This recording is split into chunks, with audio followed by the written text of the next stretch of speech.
मर्द को दर्द नहीं होता। इस बेवकूफ़ी ने कितना कंट्रीब्यूट किया है बढ़ाने में मेंटल हेल्थ इश्यूज। मर्द को दर्द नहीं होता, इसने मर्दों को तो प्रॉब्लम दी ही दी है, और इसी के कारण औरतों को भी हो रही है। ये अवेयरनेस फैलाना भी कितना ज़रूरी है कि हर चीज़ का इलाज गूगल पे न ढूंढें, हर सिम्टम को गूगल पे न सर्च करें।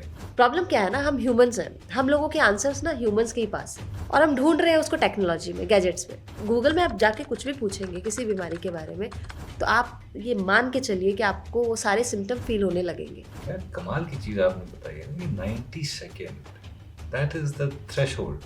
हॉस्पिटल में ट्रीटमेंट के दौरान उसका था और उसके बाद से पेरेंट्स ने भी अबंडन कर दिया था। मेरा पासली साहब कह गए हैं ना कि दुनिया जिसे कहते हैं जादू का खिलौना है, मिल जाए तो मिट्टी, खो जाए तो सोना है। बच्चों की मेंटल हेल्थ बहुत फ्रेजाइल हो गई है। 8 साल 9 साल 10 साल के बच्चे अचानक स्कूल से आए, उन्होंने अपनी टाई या बेल्ट से दे अटेम्प्टेड सुसाइड। आप बच्चों से कभी बात करके देखिए, उसको मैकडी में जाना या बड़े बड़े टॉयज, बड़े बड़े गैजेट से ज़्यादा प्यारा है कि उनका पेरेंट्स उनके साथ क्वालिटी टाइम स्पेंड करे, जब वो पूरी तरह से उनके साथ हो। लोगों को लगता है कि जैसे डिप्रेशन कोई जुकाम की तरह है जो लोग कैरी करेंगे। रिजेक्शन और सक्सेस के बीच सबसे ज़्यादा जिंदगी है। नेगेटिव फेज से जब हम गुजरते हैं तो एक और चीज़ होती है हमारे साथ, हम सहारा ढूंढते हैं। कुछ मेरे जैसे होते हैं जो सब्सटेंस का सहारा, जैसे मैंने alcohol. How bad a cocktail, कितना बचना चाहिए इससे। मेरे हस्बैंड वो भी मीडिया में रहे हैं, लंबे समय तक उन्होंने काम किया, काफ़ी सीनियर पोजीशन में रहे और उन्होंने उस समय बताया कि वो कभी कभी ऐसे मोमेंट्स आए, वो इतना परेशान थे कि उन्होंने कहा कभी कभी लगा घर ना, उससे अच्छा जाके कहीं।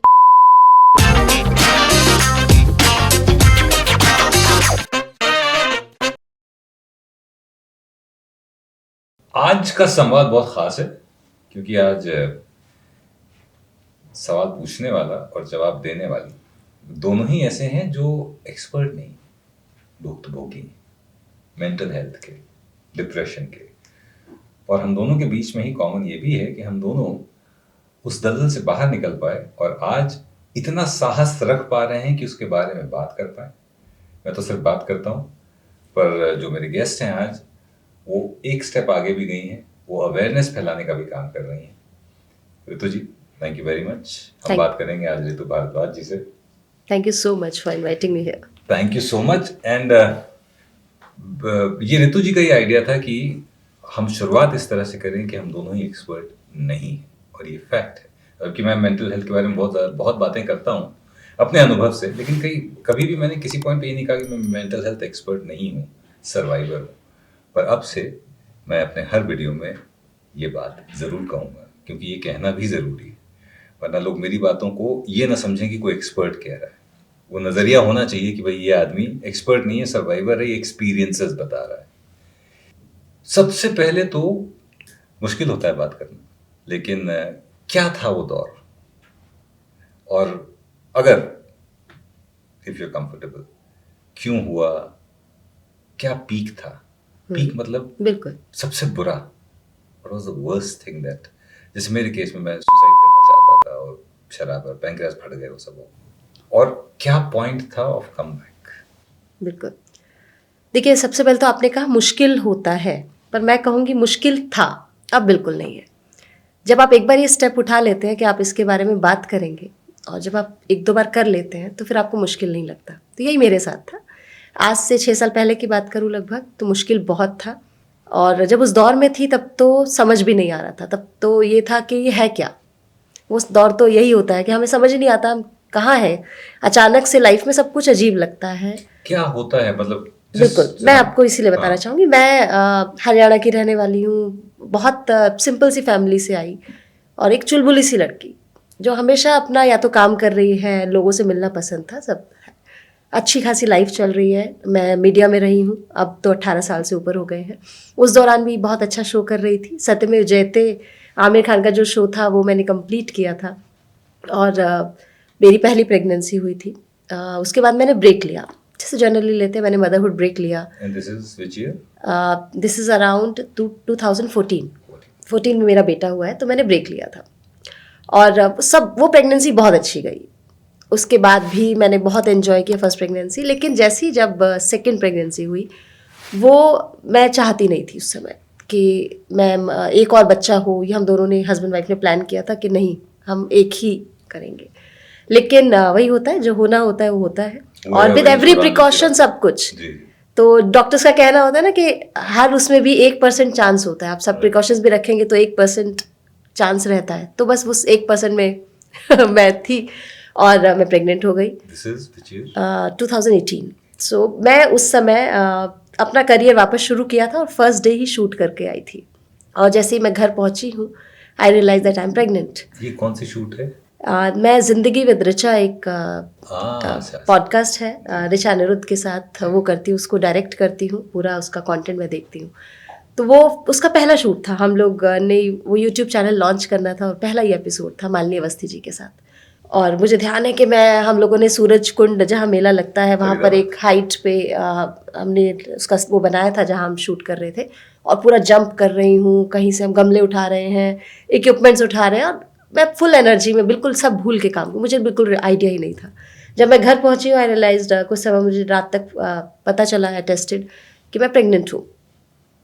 और मुझे याद है कि मैंने ऋचा अनिरुद्ध को कॉल किया और मैंने कहा, मैं बस ज़ोर ज़ोर से रो रही थी। कहीं ना कहीं शायद मेरा सबकॉन्शियस और कॉन्शियस में ये था कि मैं वापस से उस जर्नी में चली जाऊंगी, कि वो फिर से वो 4-5 साल का गैप और 2 बच्चे होने के बाद तो जो हम अपने आसपास देखते हैं कि आपको करियर को बिल्कुल छोड़ना पड़ता है। तो मैं उस समय वापस से वर्क शुरू करना चाहती थी, आई वॉज वेरी एक्साइटेड, लेकिन ये हुआ। तो मुझे लगता है वो सबकॉन्शियस में कहीं ना कहीं था, जो एक डर था या जो भी चीज़ें थी जो जनरली मुझे ऐसा लगता है फीमेल्स के साथ होती होंगी, वो मेरे साथ थी। तो वही जब हुआ, और धीरे धीरे, मुझे नहीं पता, हालांकि फैमिली सपोर्ट था, सब कुछ था, और हमने प्रेगनेंसी को कंटिन्यू किया, और लेकिन धीरे धीरे धीरे मुझे लगता है मैं उस डिप्रेशन में चली गई। शुरुआत कभी कभार उदास होने से हुई होगी, मुझे जहाँ तक याद आता है, क्योंकि अब तो मुझे वो याद आता है कि मेरी वो पूरी प्रेगनेंसी में जब मैं याद करती हूँ तो मुझे मेरा रोना, कमरे में चुपचाप बैठे रहना, तबीयत बार बार ख़राब होना, ये सब याद आता है। बहुत सारी चीज़ होती है, आपको पेल्पिटेशन होगा। वो फैमिली जो बहुत सपोर्टिव है, आज की डेट में मेरा अगर सबसे बड़ा सपोर्ट सिस्टम है वही है, और पहले भी थे, उस दौर से पहले और उस दौर के बाद वही थे, लेकिन उस दौर में मुझे लगता था कि इससे ख़राब फैमिली आपको नहीं मिलेगी। और वो ये सोच रहे थे कि जो लड़की हर चीज़ समझती थी अचानक उसको क्या हो गया।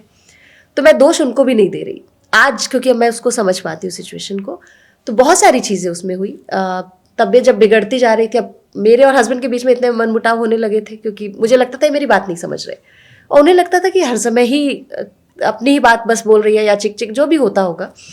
तो ये हुआ कि वो मेरे साथ डॉक्टर के क्लिनिक तक तो जाते थे, बट क्लिनिक के अंदर नहीं जाते, वो बाहर बैठते थे। सेकंड प्रेगनेंसी में ये रहा, तो ये भी मेरे अंदर शायद वो कर रहा था कि एक होता है ना, आप नेचुरली ड्रिफ्ट, आप एक दूसरे से दूर होने लगते हैं, तो वही था।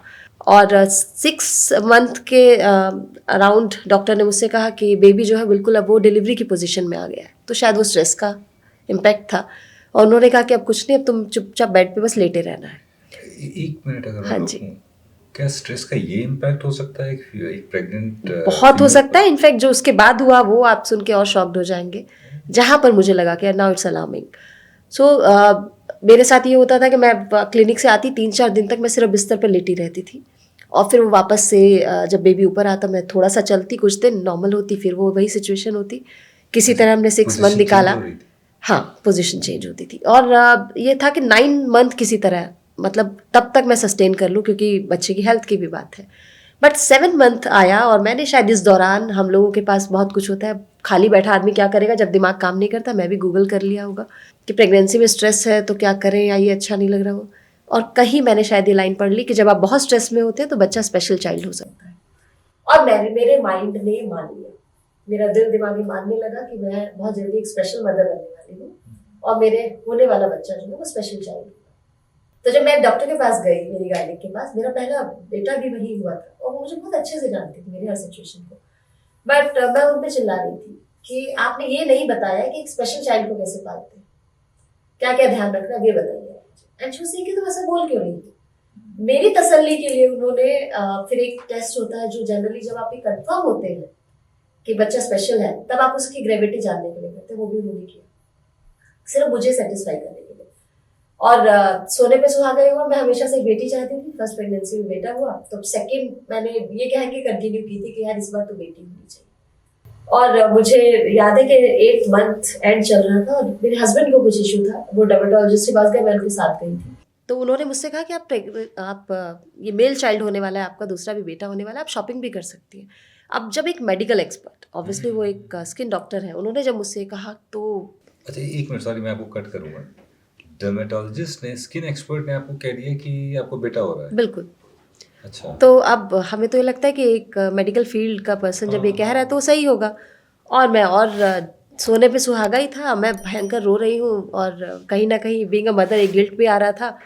और मैं अपने बच्चे से अकेले में बोलती भी थी कि बेटा मुझे पता है तुम सोचते होगे कि मम्मा को बताइए एक बेटी ही चाहिए और मुझे ऐसे कर, लेकिन मैं उस दौर में ही थी। मैं वही कह रही हूँ कि जब आप उस दौर में होते हैं आपका माइंड, आपका दिल क्या कह रहा है वो कुछ समझ नहीं आता। But I am so happy, मुझे बेटी हुई। लेकिन ये था कि जैसे डिलीवरी हुई है उसके बाद मैं लगभग 7 से 8 घंटे आईसीयू में थी, तो ये भी स्ट्रेस का इम्पैक्ट होता है। तो बहुत सारे फेजेस आए। ये सी सेक्शन था? सी सेक्शन था। सो उसके बाद जब मैं वापस आई हूँ, ग्रेजुअली मुझे नहीं पता मैं उससे रिकवर करती गई। तो अब मैं ये मानती हूँ कि यूनिवर्स मुझे शायद इस फील्ड में लाना चाहती थी, तो मेरे साथ ये सब हुआ और बहुत कुछ मैंने फील किया। लेकिन जब मैं उससे थोड़ा सा ठीक हुई, मेरे दिमाग में सवाल बहुत थे। ये हमेशा से आदत थी, या जर्नलिस्ट हूँ, उस फील्ड में हूँ, तो शायद वो भी एक रीज़न है। लेकिन वैसे भी जब तक सेटिस्फाई नहीं होती हूँ तो उसके बारे में कोशिश करती हूँ पता करने की। अब मुझे ये समझ नहीं आ रहा था क्या। उससे पहले कोई बहुत ज़्यादा बातचीत भी इसकी नहीं होती। मैं मानती हूँ कि मैं मीडिया में हूँ तो हम लोग मान के चलते हैं हमें सब पता है, पर ये गलत फहमी है। एटलीस्ट मेंटल हेल्थ एक ऐसा टॉपिक मैंने समझा जिसके बारे में ना किसी को ज़्यादा पता है, और जिनको पता है वो इसके बारे में बात नहीं करते। तो प्रॉब्लम ये थी। मैं आपको एक बात जी। बताऊं, मैं मेंटल हेल्थ के बारे में बात करता हूँ, अपनी मेंटल हेल्थ जो 6 साल का दौर था। My father gets very upset, और my father represents the society कि तुम क्यों ये बातें करते हो। तो आप जो कह रही हैं वो मैंने देखा हुआ है बिल्कुल। कि लोग नहीं बात करना चाहते हैं। That's so true. Yes. Sorry, मैंने कट किया। जी जी। जी। सो ये एक था, मैंने शुरू किया। मुझे कुछ समझ तो आता कि घर में तो लोगों को उतना समझ में आएगा नहीं। मैं फिर वही, पहले भी गूगल ने प्रॉब्लम बिगाड़ी थी, लेकिन जिसके पास कुछ नहीं उसके पास गूगल ही है। तो मैं फिर गूगल पे गई और मैंने इसके बारे में थोड़ा सा ढूंढना शुरू किया कि भाई एक फीमेल जो प्रेग्नेंट है या न्यू मदर है, क्या इशू आते हैं। तो मुझे एक वर्ड टर्म मिली, पोस्टपार्टम डिप्रेशन। अब मैंने जब पोस्टमार्टम को भी आप एक्सप्लेन कर दीजिए। जी, पोस्टपार्टम डिप्रेशन जनरली होता है आफ्टर डिलीवरी। बहुत सी फीमेल्स को एंग्जाइटी, डिप्रेशन, ये इश्यूज होते हैं। वो उस तरह से जिसको हमने क्राइटेरिया बनाया हुआ है कि एक नॉर्मल न्यू मदर कैसे बिहेव करेगी, वो नहीं कर पाती। वो इमिजिएटली वो बच्चे से अटैच नहीं हो पा रही हैं। बहुत सारी चीज़ें होती हैं, आपकी बॉडी में चेंजेस होते हैं, हार्मोनल चेंजेस हैं, आपकी नींद पूरी नहीं हो रही, फिजिकल बहुत सारी चीज़ें होने के कारण आपको एक सपोर्ट सिस्टम नहीं है, तो फीमेल डिप्रेशन में जा सकती है। उसको हम जनरली पोस्टपार्टम डिप्रेशन कहते हैं। जिसमें पोस्टमार्टम का मतलब है आफ्टर हाँ, आफ्टर डिलीवरी। सो अब मेरे साथ तो पोस्टपार्टम नहीं था, तो मैंने कहा अब ये क्या था। जो भी था मुझे इसके बारे में पता करना है। मैं सोसाइटी पार्क में अपने बेटे के साथ जब जाती है तो मैंने वहाँ पर उसके फ्रेंड्स की मदर्स को पकड़ पकड़ के पूछना शुरू कर दिया। मतलब शायद वो औरतें उस समय सोचती होंगी कि अजीब बेवकूफ़ लेडी है, और मैं उनसे लिटरली उनकी मेंटल हेल्थ को लेकर सवाल करती थी कि आपको कैसा लगता है, आपके कितने बच्चे हैं, कभी अजीब लगता है, वर्क और घर को कैसे बैलेंस करते हो। मैं समझना चाह रही थी कि बस एक मैं ही यूनिक थी, या हम लोग आजकल बोलते हैं ना कि यू आर नॉट अलोन। तो मैं बस वही समझना चाह रही थी। तो ये समझ में आया कि सब जो है वो किसी ना किसी इंटेंट तक बहुत परेशान है। जिसके 2 बच्चे हैं वो तो पूछिए ही मत किस सिचुएशन में है। अगर जॉइंट फैमिली में नहीं है, न्यूक्लियर फैमिली है, तो अपने आप में बहुत सारे इश्यूज हैं। एक बच्चा है तो वो दूसरा नहीं करने से पहले से डर रही है, चाहती हैं कि सेकंड बेबी हो पर डर रही है। सिमिलरली जो जिनके नहीं है वो हम जैसों की हालत देख के डर रहे हैं, है ना, क्योंकि हम हमेशा अपनी प्रॉब्लम बताते रहते हैं। सोल्यूशन तो हमारे पास है ही नहीं, हम प्रॉब्लम्स की बात करेंगे। उस दौर में अगर कोई मुझसे बात करता तो मैं उसको यही बताती कि प्रेगनेंसी तो भैया बड़ी पेनफुल होती है, क्योंकि मैंने वो फील किया था। उससे पहले वाली प्रेगनेंसी जब हुई वो बहुत अच्छी थी। उस समय कोई मुझसे बात करता तो मैं अपना वो एक्सपीरियंस बताती। तो सोसाइटी से हमें वही मिलता है जो हमने फेस किया है, क्योंकि अभी तक हम प्रॉब्लम्स में ही अटके हैं। मेंटल हेल्थ को अभी तक हमने समझा ही नहीं था। हमारे पास कोई वोकेबलरी ही नहीं थी, मेरे पास भी नहीं थी। मैं वही शायद ढूंढने की कोशिश कर रही थी, और वहीं से मैंने स्टार्ट की एक कम्युनिटी जिसको मैंने नाम दिया कनेक्टेड, क्योंकि मैं जुड़ना चाहती थी उन औरतों के साथ, उन एक्सपर्ट्स के साथ जो मेरे सवालों के जवाब दे पाए। तो बस कनेक्टेड के बारे में भी बात करेंगे, लेकिन एक चीज़ जो आपने कई बार अपने अभी बातचीत में कही, गूगल का इस्तेमाल। जी। ये बहुत बड़ा कंट्रीब्यूटिंग फैक्टर है कई सारी मेंटल कई सारे मेंटल डिस्टर्बेंसेस बिल्कुल है। ये अवेयरनेस फैलाना भी कितना ज़रूरी है कि हर चीज़ का इलाज गूगल पे न ढूंढें, हर सिम्टम को गूगल पे न सर्च करें। ये कितना ज़रूरी है, क्योंकि इससे भी बड़ी मुश्किलें बढ़ रही हैं। लोग हर चीज़ गूगल पे सोचते हैं और गूगल पहला जो आंसर देता है वो होता है जो एक्सट्रीम। लास्ट जो बिल्कुल, हम अपने आस-पास देखते हैं कार्डियक अरेस्ट, हम गूगल में आप जाके कुछ भी पूछेंगे किसी बीमारी के बारे में, तो आप ये मान के चलिए कि आपको वो सारे सिम्पटम फ़ील होने लगेंगे। आपको लगेगा भैया ये तो मेरे साथ है, बस अगला मोमेंट क्या होने वाला है, मैं सर्वाइव करूँगी या करूँगा, कुछ नहीं पता है। तो गूगल के पास अगर आप जाएँगे तो यही होगा। प्रॉब्लम क्या है ना, हम ह्यूमन्स हैं, हम लोगों के आंसर्स ना ह्यूमन्स के ही पास हैं और हम ढूँढ रहे हैं उसको टेक्नोलॉजी में, गैजेट्स में। मेंटल हेल्थ में भी मैंने पिछले 6 साल की जर्नी है जो मेरी, जब मैंने फ़ील किया वो उस दौर में थी और उसके बाद जब बाहर आके इस पे बात करनी शुरू की है, 6 साल का मेरा लब्बो-लुबाब तो यही है कि ह्यूमन्स की मेडिसिन्स ह्यूमन्स ही हैं और कोई उसकी जगह नहीं ले पाएगा, हम चाहे कितना भी कर लें। हम बात नहीं करते, सबसे बड़ी समस्या बिल्कुल। ये है। मैं जिस दौर में था 99 टू 2004, वो उसमें तो टबू माना जाता था। My father had bipolar disorder which was detected in 2005। 96 से 9 साल वो ऐसे ही रहे। कितना ज़रूरी है बात करना, कितना ज़रूरी है काउंसलिंग करना, और कितनी अवेयरनेस है भी सोसाइटी में इस चीज़ के लिए। Are people aware of this?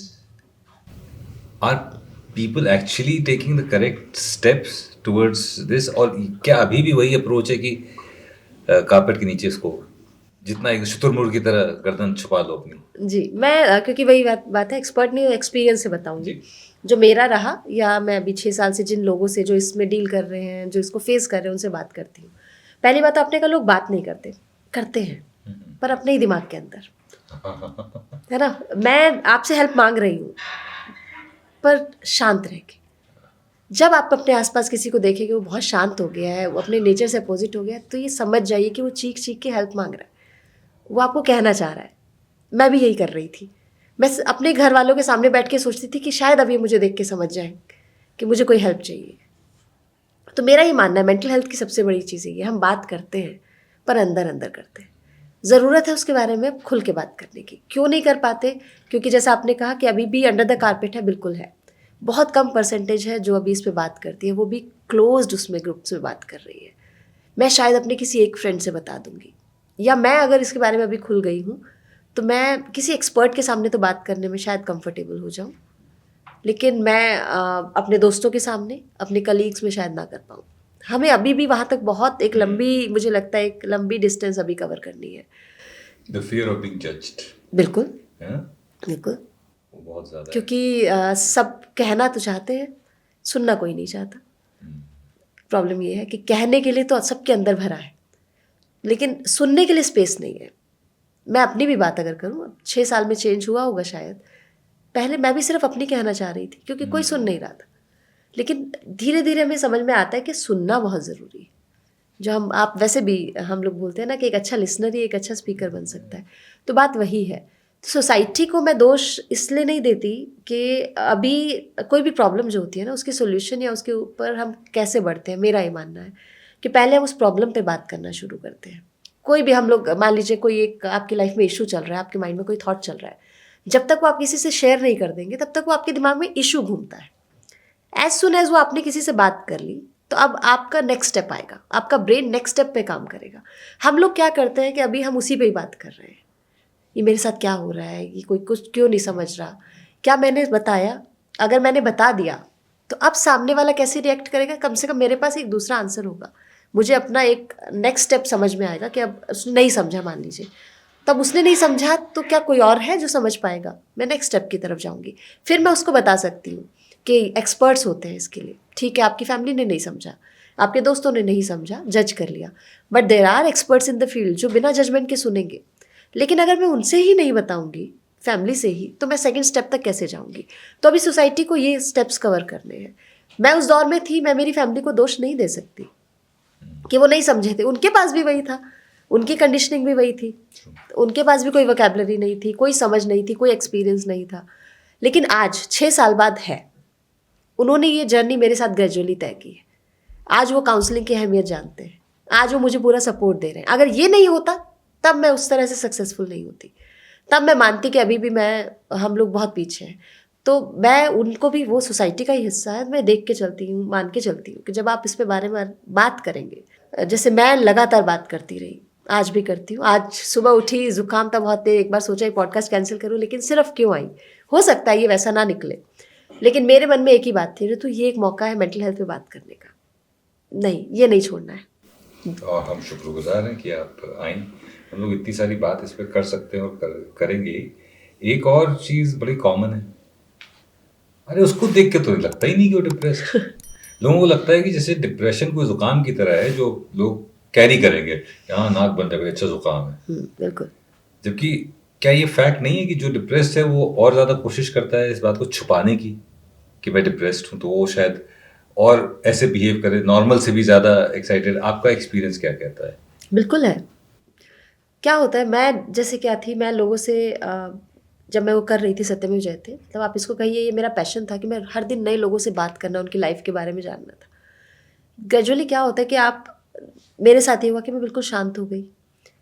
मैं घर में, ये लोग मानते हैं कि मैं शायद ही कभी ऊंची आवाज़ में बात करती थी, बट तब मैं मतलब जब मुझे चिड़चिड़ाहट होती थी मैं चिल्लाती थी।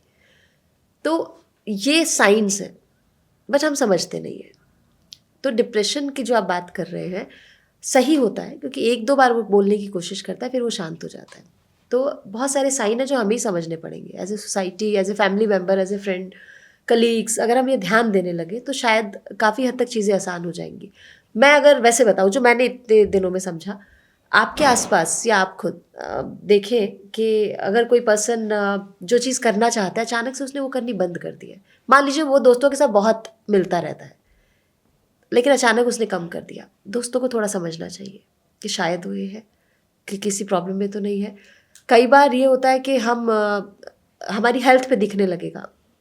आपने देखा होगा फूड का बहुत असर आता है, आपकी डाइट चेंजेस हो सकता है, बहुत खाने लगे, हो सकता है आप बिल्कुल खाना खाना छोड़ दें, हो सकता है आप छोटे छोटे ट्रिगर्स देखेंगे इसमें। मुझे याद है मैंने ये शुरू ही किया था, उसके लगभग 7-8 महीने बाद ही मेरी एक फ्रेंड की डेथ की न्यूज़ मुझे मिली। जब मैंने बात की तो उसके इन लॉज ने क्या कहा, 3-4 महीने से पता नहीं बहुत चुप रहती थी, उसने सुसाइड किया था। तो क्या 3-4 महीने से आपके घर के एक मेंबर का बिल्कुल चुप हो जाना, आप उसके सुसाइड के बाद नोटिस कर रहे हैं, आप कह रहे हैं, इसका मतलब आपने नोटिस तो किया था।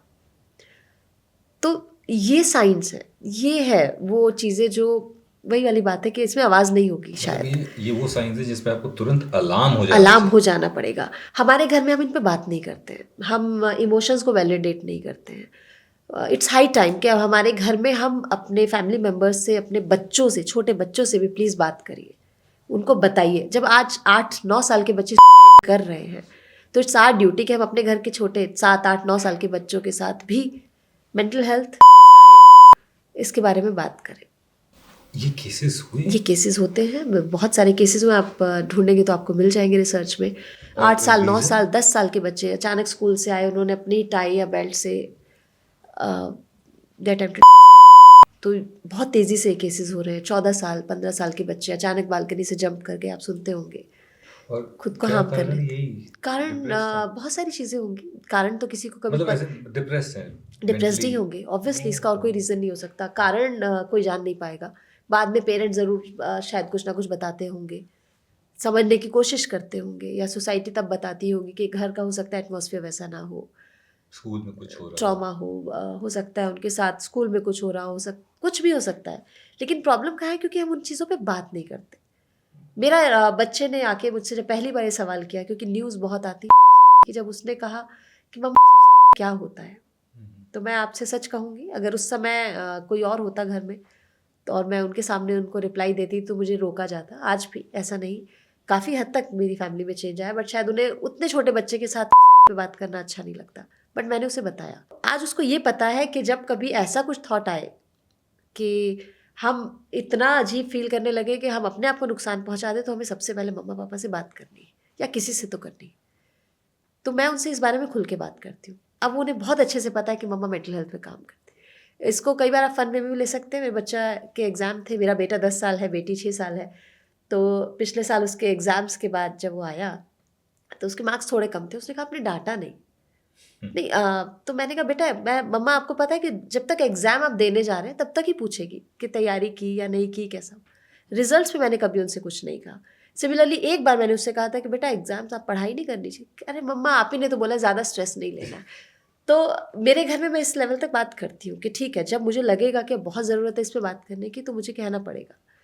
लेकिन सिमिलरली मेरा वही बेटा एक बार आया और उसने कहा कि मम्मा मुझे रोने का मन कर रहा है। उसका चेहरा देख के मुझे लगा कि कुछ है। अब कुछ भी हो सकता है स्कूल में फ्रेंड्स में कुछ हुआ, वो स्कूल से आया ही था बस से। तो मैंने कहा अच्छा बहुत रोने का मन कर रहा है। Said yes. मैंने कहा तो यही मम्मा के पास बैठ के रोना है या अकेले रूम में रोना है पहले ये बताओ। उसने कहा यही रोना है। और वो पहले थोड़ी देर मेरे पास बैठा, फिर वो लेट गया और उसने सर मेरी गोद में रख लिया और मैंने उसे नहीं रोका। उस दिन यही है, ये मैं ग्रेजुअली जो सीख रही हूँ। तो मैंने कहा इसको पहले आज रोने देते हैं। और वो फफक के रोया, बहुत देर तक रोया। लेकिन शायद उस दिन उसको ये मैसेज या मुझे ये मैसेज मिला कि रोना एक वैलिड इमोशन है। उस समय वो रोना चाह रहा था। तो कहीं ना कहीं मैंने उसको एक चीज़ शायद उस दिन सिखा दी कि जब रोने का मन करे रो लेना। क्योंकि वही बच्चा जब बड़ा होगा, जब सोसाइटी उसको ये समझा देगी कि लड़के या आदमी रोते नहीं हैं, वो तब भी उसको शायद अपनी मम्मा की दी सीख याद आएगी कि रोने का मन है तो रो लेना है। कमाल की तो चीज़। बहुत ज़रूरी है, ये इमोशंस वैलिड हैं और मैं होने चाहिए। ये भी मैं भी जब इसके बारे में बात करता हूँ, मैं कॉलेजेस वगैरह में काफ़ी फेलियर और डिप्रेशन पे बात करता हूँ। मैं ये कहता हूँ कि कोई भी इमोशन ना, बीइंग पॉजिटिव आजकल फैड हो गया है। तो बीइंग पॉजिटिव का मतलब ये नहीं है कि अगर कोई नेगेटिव इमोशन आ रहा है तो नहीं मैं पॉजिटिव हूँ, नहीं। उसका मतलब ये है कि नेगेटिव इमोशन को एक्सपीरियंस करें, उस पे जो रिएक्शन उस समय आ रहा है, रोने का मन है तो रो लें और फिर आगे बढ़ें। बिल्कुल। उसको ब्रश असाइड ना करें। मर्द को दर्द नहीं होता, इस बेवकूफ़ी ने कितना कंट्रीब्यूट किया है बढ़ाने में मेंटल हेल्थ इश्यूज। मर्द को दर्द नहीं होता, इसने मर्दों को तो प्रॉब्लम दी ही दी है, और उसी के कारण औरतों को भी हो रही है। तो जिस लड़ाई को हम आजकल हम बोलते हैं ना, जो फेमिनिज्म पेट्रियार्की, प्रॉब्लम ही सारी यही है कि हम एक दूसरे को बता रहे हैं। मतलब मैं आपको बता रही हूँ कि मर्द को दर्द नहीं होता, बीइंग अ मदर मैंने अपने बच्चे को ये सिखा दिया। और वही आदमी क्या कहेगा कि औरतों को अपने इस तरह से रहना है। हम लोग एक दूसरे को सिर्फ लेबलिंग करते रहते हैं। प्रॉब्लम ही यही है, कितना जज करेंगे। क्यों हम एक साथ बैठ के बात नहीं कर सकते? फेमिनिज्म पे एक रूम में बात हो रही है, पेट्रियार्की पे एक रूम में बात हो रही है, आप दोनों एक रूम में आके बात करिए ना। हम लोग कहते हैं कि सबको अपने हिस्से की ज़मीन। अरे आप सबके लिए ज़मीन है, सबके लिए आसमान है, साथ आके आइए, उस पर बात करिए। मुझे जो प्रॉब्लम हो रही है जब तक मैं खुल के नहीं बोलूँगी, आपको जो प्रॉब्लम हो रही है वो आप खुल के नहीं बोलेंगे, हम सॉल्यूशंस की उम्मीद कर कैसे सकते हैं? है ना? तो बात यही है। आपने जो अभी पीछे बात कही, मैं उस पर बार बार ये, और मैं आज ऑडियंस से कहना चाहूँगी कि रिजेक्शन और सक्सेस के बीच सबसे ज़्यादा ज़िंदगी है। मतलब सक्सेस और रिजेक्शन ये लाइफ में हमेशा होते ही नहीं है, और हम उसी को लाइफ मान के चलते हैं। लाइफ का सबसे बड़ा हिस्सा तो वही है। निदा फाजली साहब कह गए हैं ना कि दुनिया जिसे कहते हैं जादू का खिलौना है, मिल जाए तो मिट्टी, खो जाए तो सोना है। और गम हो या खुशी बस कुछ देर के ही साथी हैं, फिर रास्ता ही रास्ता है, हंसना है न रोना है। बिल्कुल। अब मैं इसको अगर आपको वैसे कहूँ, मैंने कहीं पढ़ा भी और अ, कुछ एक्सपर्ट से भी बात की, तो कोई भी इमोशन आपके अंदर जो थॉट्स आ रहे हैं वो 90 सेकंड से ज़्यादा सर्वाइव नहीं करते। ठीक है, अगर आप उस ये आप समय, दोबारा बोल दीजिए ये। जी, कोई भी थॉट जो है वो 90 सेकंड से ज़्यादा सर्वाइव नहीं करता। और आज तो हम जो सोशल मीडिया की दुनिया में, मुझे लगता है हम इतने वो हो गए हैं कि 90 सेकंड तो 7 सेकंड। बहुत समय है। हाँ। हम लोग वो कुछ सेकंड के बाद सर्वाइव ही नहीं करेगा। तो मतलब अगर मैं दुखी हूँ बिल्कुल। और मैं उस पर रिएक्ट न करूँ, 90 सेकंड बाद धीरे सी धीरे वो ग्रेजुअली कम होगा। आप क्या है ना, वही चीज़ है, अगर हमें ऐसा कुछ थॉट आ रहा है हम उसका कुछ और वे आउट ढूंढें। अगर जो हम कहते हैं कोई आदमी सुसाइडल है, उस समय पे अगर किसी ने कुछ सेकंड के लिए ही सही उसका ध्यान भटका दिया तो वो नहीं करेगा। वो उतने में ही पीक पे जाके वो नीचे आ ही जाता है। बट मतलब आप यही सोचिए कि विडंबना है कि वो 90 सेकंड के उस टाइम में उसको एक भी नहीं मिलता जिससे वो बात कर पाए। तो हमें वो करना है। क्या कमाल की चीज आपने बताई है ना कि 90 second, that is the threshold. आप खुद सोचिए ना, और फिर आपका आप माइंड इतनी तेजी से भागता है। अभी आप किसी भी आपके साथ जो सबसे बुरा हुआ आप उसको याद करिए, कितनी देर याद कर पाएंगे आप? नहीं कर पाएंगे। सैडनेस कितना भी बड़ा दुख हो, 90 सेकेंड झेल लो, फिर धीरे धीरे वो कम होने लगेगा, होने कैनवा लगेगा। से। यहाँ पे एक चीज़ और मैं कहूँगी, जी। हम लोग छोटे बच्चे होते हैं ना, हम लोग क्या हर समय हम लोग पढ़ाई करते हैं या कोई ऐसी काम करते हैं? उससे ज़्यादा हम ना वो चीज़ें करते हैं जो हमें खुशी देती थी, फिर चाहे वो पेंटिंग हो, डांस करना हो, बट जैसे जैसे बड़े होते हैं उन्हीं को छोड़ते चले जाते हैं। तो प्लीज़ अपने अंदर वो एक हॉबी जो आपको खुशी देती हो, एटलीस्ट वो एक हॉबी ज़िंदा रखिए। जब आप बड़े होंगे तो वो हॉबी आपको मरने से बचा लेगी। जब भी आपके पास ऐसा कोई बुरा टाइम आएगा ना, वो एक हॉबी जो है वो आपको बचा लेगी। जब भी आप किसी बुरे दौर में जाएंगे, तो अपने अंदर के बच्चे को बचा के रखिए, इन हॉबीज़ को बचा के रखिए। बाकी तो लाइफ के चैलेंजेस वो तो लाइफ के साथ ही अनफोल्ड होंगे, लेकिन ये चीज़ें हैं, ये आप अपने साथ कैरी करिए। ये मुझे लगता है बहुत ज़रूरी है।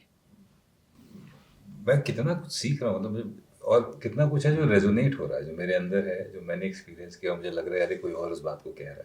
Thank you. नेगेटिव या नेगेटिव फेज से जब हम गुजरते हैं तो एक और चीज़ होती है हमारे साथ, हम सहारा ढूंढते हैं। लोगों का सहारा लें तो बहुत अच्छी बात है, पर कुछ मेरे जैसे होते हैं जो सब्सटेंस का सहारा, जैसे मैंने अल्कोहल, ये कितना बड़ा वो है, कितना बुरा कॉकटेल है ये।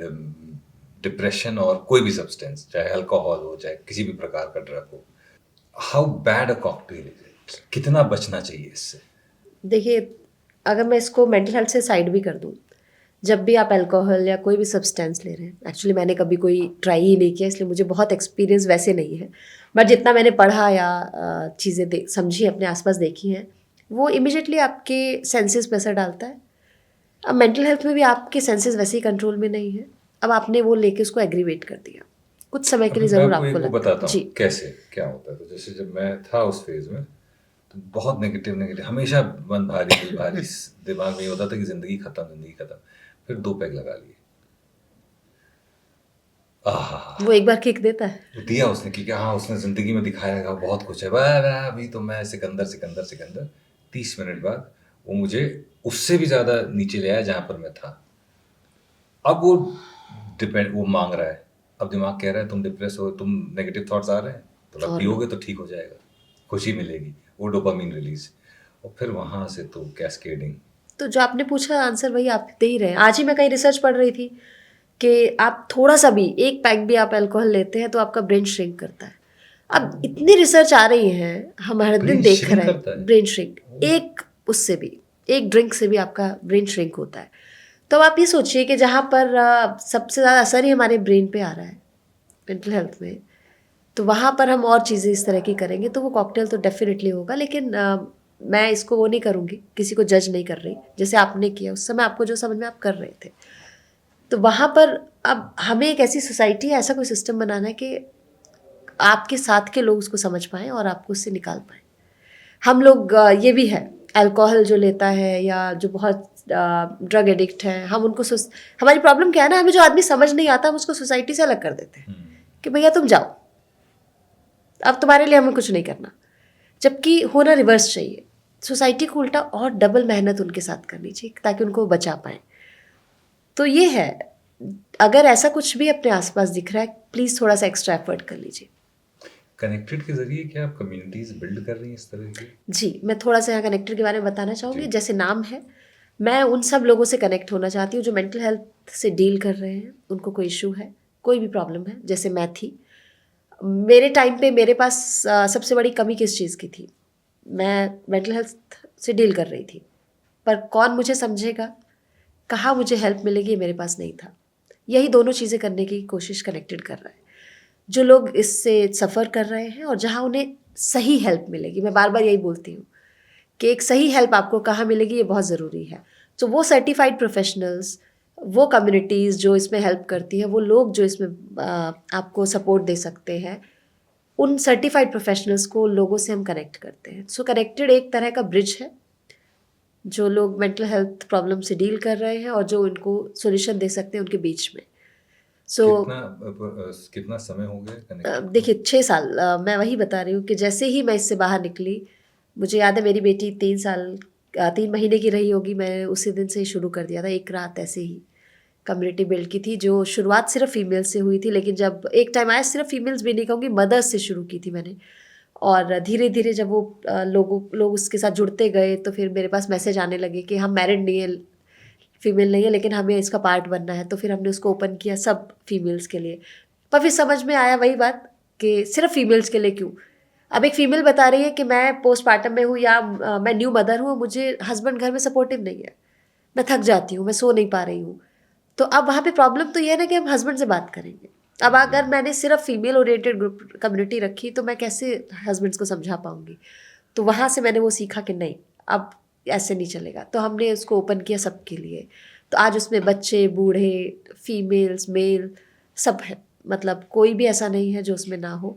पैन इंडिया है, इनफैक्ट इंडिया से बाहर भी उसमें मेंबर्स हैं। मैं अगर एक मोटा मोटा कहूँ तो 10,000 से ज़्यादा होंगे इस कम्युनिटी में, और प्रोफेशनल्स रफली मोर देन 400-500 होंगे जो सर्टिफाइड प्रोफेशनल्स हैं, इसका हिस्सा है। मतलब मेंटल हेल्थ इशू अगर आपको है तो फिर वो आपकी समस्या नहीं होनी चाहिए, it should be a collective effort. बिल्कुल, we are in mental health pandemic.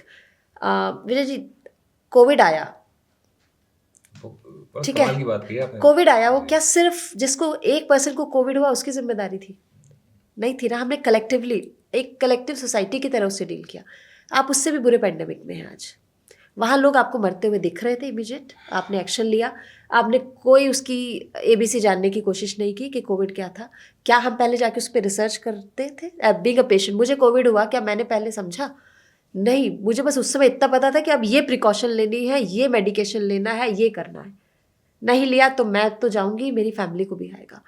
बस आप उसी दौर में हैं मेंटल हेल्थ में भी, आप ये मान के चलिए। मेंटल हेल्थ का सबसे बड़ा टैबू या मिथ ये है कि ये मुझे नहीं होगा, सबसे बड़ा। आप ये कह ही नहीं सकते मुझे नहीं होगा। हो सकता है आप ये कह रहे हो और उस समय भी आप इसी दौर में हो। तो ये जो प्रॉब्लम है ना कि दुनिया की कोई भी प्रॉब्लम मेरे घर में नहीं आएगी, वो बाकी किसी पड़ोसी की आ सकती है, ये सबसे बड़ा मिथ है किसी भी प्रॉब्लम से लड़ने में। तो सबसे पहले तो इससे हमें बाहर निकलना होगा। तो ऑब्वियसली जब हम ये मान लेंगे कि मेरे घर में कभी भी आ सकता है, तो मैं शायद इसको एज ए सोसाइटी डील करूँगी। मैं आपसे ही सवाल करती हूँ, आप तो क्योंकि चलिए उस दौर में रहे हैं, हमारे यहाँ भी क्रू में लोग हैं, कितनों के फ़ोन में किसी साइकेट्रिस्ट या साइकोलॉजिस्ट का नंबर सेव होगा? मेरे में भी नहीं, मैं तो वहाँ से होकर आया हूँ। है ना। हम अपने आसपास अच्छा कार्डियो पता लगता है, इमीडिएट नंबर सेव कर लेते हैं। मैं मदर हूँ तो मैं अच्छे पेडियाट्रिशियन ढूंढ ढूंढ के अपने नंबर सेव रखूँगी, गायनेकोलॉजिस्ट सेव रखूँगी। क्यों हम ये मान के चलते हैं कि मुझे साइकेट्रिस्ट या साइकोलॉजिस्ट की ज़रूरत नहीं पड़ेगी या मेरे घर में किसी को नहीं पड़ेगी? तो मैं चाहती हूँ कि मैं इस पे काम करूँ कि कम से कम लोगों के फ़ोन में नंबर सेव मिले। मेरे आस पड़ोस के 4 घरों में कम से कम मैं ये इन्फॉर्मेशन दे पाऊँ। मैं एटलीस्ट इतना देख पाऊँ, मैं घर आऊँ तो मेरे घर के मेंबर्स से एटलीस्ट मैं ये पूछ पाऊँ, या वो अगर मेंटल हेल्थ उनकी सही नहीं है वो बात कर पाएँ। मैं इस पे आपको एक चीज़ बताना चाहूँगी। मेरे हस्बैंड वो भी मीडिया में रहे हैं, लंबे समय तक उन्होंने काम किया, काफ़ी सीनियर पोजीशन में रहे। उनका लास्ट जो मीडिया का इंस्टीट्यूट था, ऑर्गेनाइजेशन था, वहाँ पर जो भी ऑफिस पॉलिटिक्स या जो भी प्रेशर रहा होगा, एक समय आया मैं देख रही थी वो बहुत परेशान चल रहे हैं। पूछती तो उन्होंने कभी ज़्यादा नहीं बताया, और मैं भी ये नॉर्मल सोचती थी कि ठीक है ऑफिस वर्क प्रेशर है। एक दिन ऐसा है, मैंने कहा बैठिए हम बात करते हैं, और उन्होंने उस समय बताया कि वो कभी कभी ऐसे मोमेंट्स आए, वो इतना परेशान थे कि उन्होंने कहा कभी कभी लगा घर ना हो, इससे अच्छा जाके कहीं लाइफ एंड कर लो। तो मैंने उस दिन उनसे ये कहा कि मैं तो इस पर इतना बात करती हूँ, आप तब भी बोलने में इतना हिचके।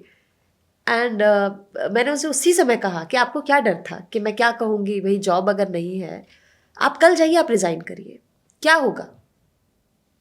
हम लोग बच्चे आज इंटरनेशनल में पढ़ रहे हैं, गवर्नमेंट स्कूल में पढ़ेंगे, गवर्नमेंट में हम होम स्कूलिंग करेंगे। आज हमारे पास 2 घर हैं, एक बेचेंगे, एक में रहेंगे सब लोग। ठीक है, मतलब सॉल्यूशन आपको ढूंढने पड़ेंगे। प्रायोरिटी क्या है? मेरे लिए आपसे इंपॉर्टेंट नहीं है कुछ, इस फैमिली में अभी आपसे इंपॉर्टेंट नहीं है कुछ, तो आपने सोचना ही नहीं है। तो आप वहाँ पर, मेरी जिम्मेदारी यही थी। रिवर्स भी हो सकता था, इससे रिवर्स हो सकता था कि मैं पैनिक हो जाती, अरे यार जॉब चली जाएगी तो कल कैसे होगा, घर कैसे चलेगा। बट क्योंकि उस समय तक मैं बहुत हद तक इन चीज़ों को समझने लगी थी कि सबसे इम्पोर्टेंट क्या है, तो मैंने उन्हें ये विश्वास दिलाया, और ये हुआ कि उन्होंने अगले दिन रिज़ाइन किया, वो उससे बाहर निकले। थैंकफुली उससे एक दिन बाद ही 24 घंटे में उन्हें दूसरी जॉब मिल गई।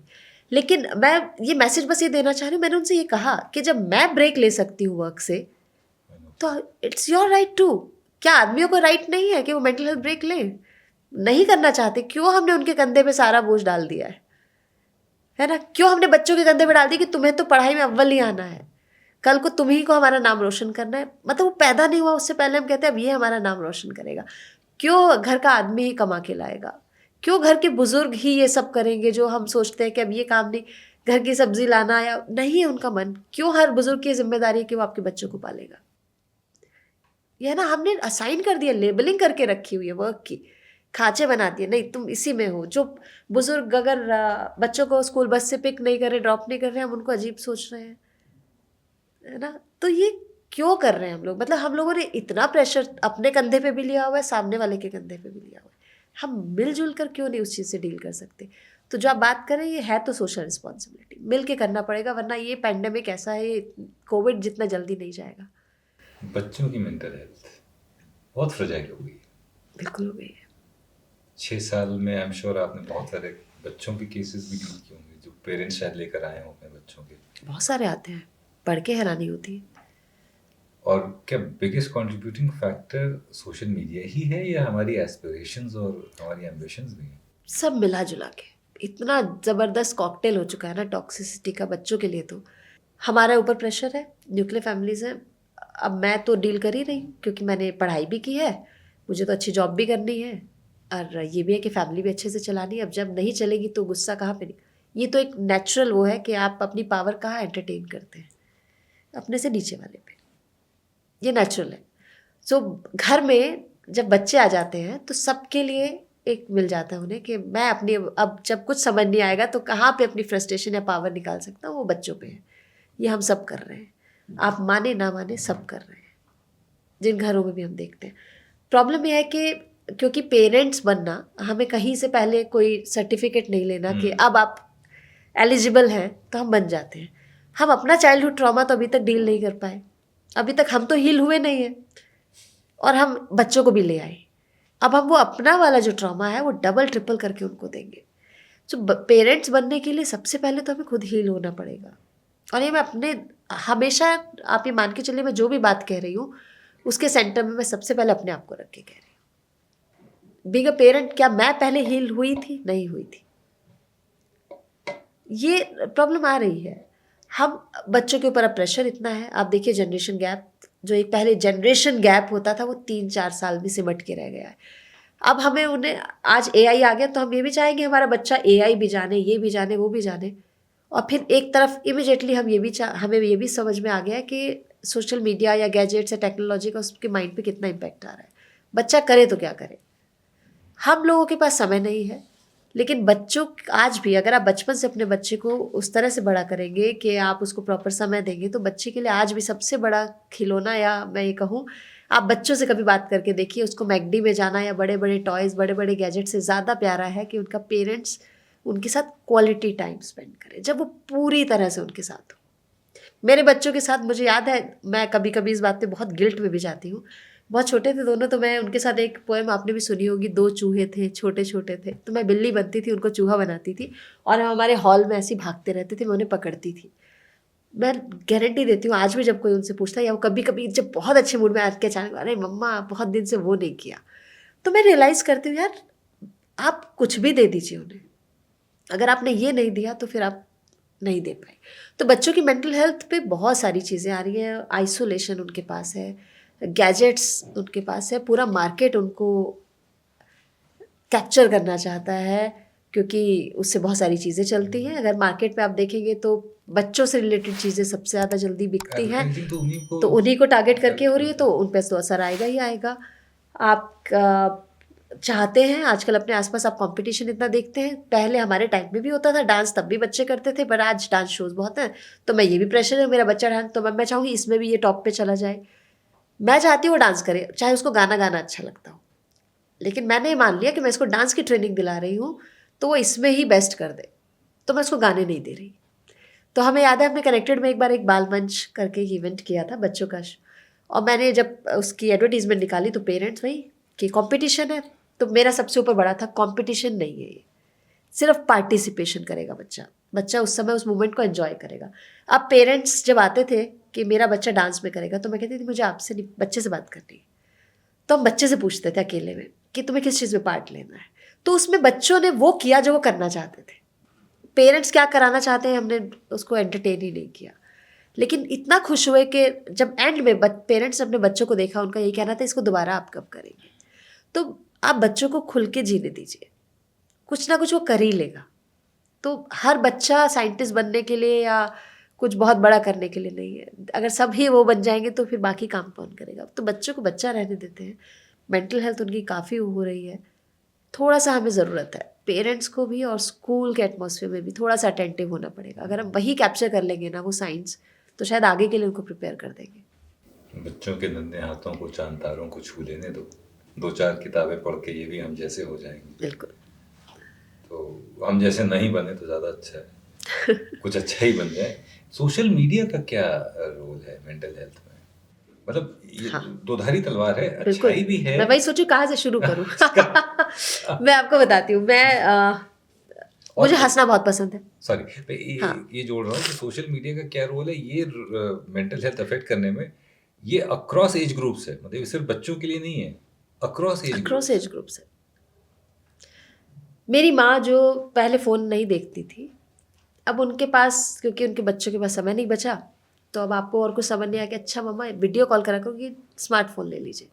अच्छा टाइम पास नहीं हो रहा, इंटरनेट भी है उसमें, अब वो कुछ उनके अकाउंट्स भी बना दिए, वो देख रहे हैं क्योंकि उनके पास कुछ नहीं है। धीरे धीरे है तो वो भी वही नॉर्मल ह्यूमन माइंड है, एक बुजुर्ग भी एक बच्चा होता है, वो भी उसके एडिक्शन में जा रहे हैं।